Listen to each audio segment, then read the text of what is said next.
उष्ट्रासन।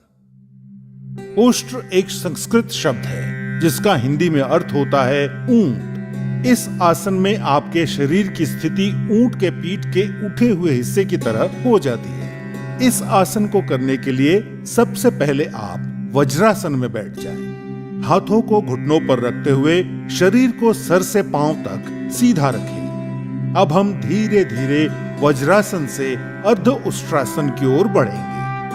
इसके लिए सबसे पहले आप आहिस्ता से घुटनों के बल खड़े हो जाएं। अब अपने दोनों हाथों को कमर पर इस प्रकार रखें कि आपकी उंगलियां जमीन की ओर हों। ध्यान रखें कि आपकी कोहनी एवं कंधे समानांतर हों और आपकी जांघें जमीन से बराबर 90 डिग्री पर हों। अब धीरे धीरे सांस अंदर लेते हुए अपनी रीढ़ के निचले हिस्से की ओर से पीछे की ओर झुकें। सर को इतना झुकाएं कि आपको आपकी गर्दन की मांसपेशियों पर खिंचाव महसूस हो।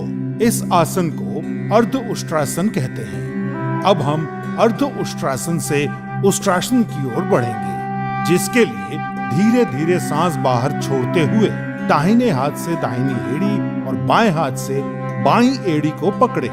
ध्यान रखें कि पीछे झुकते समय गर्दन को झटका ना लगे। सामान्य रूप से सांस लें और छोड़ें।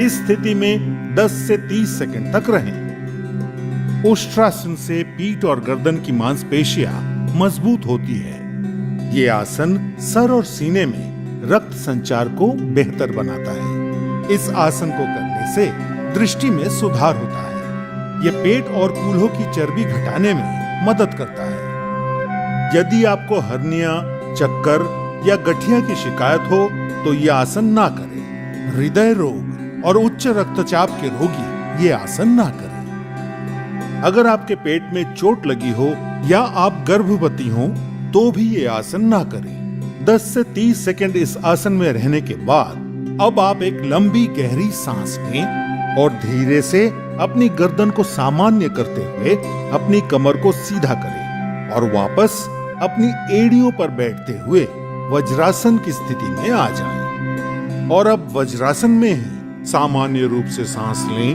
और छोड़ें। उष्ट्रासन को नियमित रूप से करने पर आप कब्ज, जो कि शरीर के कई अन्य रोगों का कारण होता है, उससे हमेशा के लिए छुटकारा पाकर एक स्वस्थ जीवन व्यतीत कर सकते हैं।